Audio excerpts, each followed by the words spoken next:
Well, the real estate market in New York State is stronger than it has been in years. That's according to a majority of New Yorkers asked about it in the latest Siena research poll. Here more to talk about the findings is Dr. Levy of the Siena Research Institute. Thanks so much for joining us tonight. My pleasure. And we are talking, I know, about some of the best numbers that you've seen here in nearly 4 years, right? Oh, absolutely. We at Siena have been doing this study now for close to 4 years. And I got to tell you, when we first started it 4 years ago, it was bleak. It was a very tough study at that time. But right now we're seeing the best numbers we've seen in 4 years. And these numbers look at how people gauge their sentiment towards the real estate market, how the person in the cubicle next to you, your next door neighbor, talks to you. And right now people are saying real estate is back. We see an overwhelmingly positive attitude towards real estate, that people think values are increasing. And for the first time now in 4 years, we see the gap that has existed between buyers and sellers starting to close, and closing in a healthy way.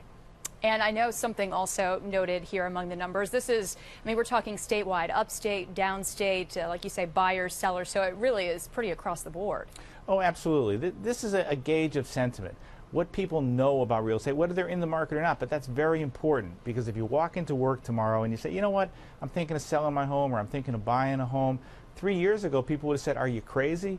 Today, people say, that's a great idea. Real estate is going up in value, and that's what we hear from people. And we hear that it's both now a good time to buy and to sell. And that leads to what we call a thriving real estate market. Any single factor here stand out to you as to what this can be attributed to, this positive growth?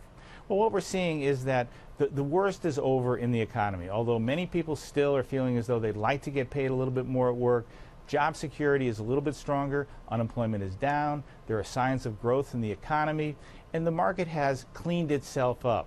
Now we're starting to hear for the first time in a long time that there's not enough inventory on the real estate market. So we see that people once again are believing in real estate, and I think we're going to see a great deal of activity over the next year. Well, that answers my next question. I was going to see where you expected things to go from here, but we'll leave it on that note. Dr. Levy with the Siena College Research Institute, thanks so much again. Thank you. Great.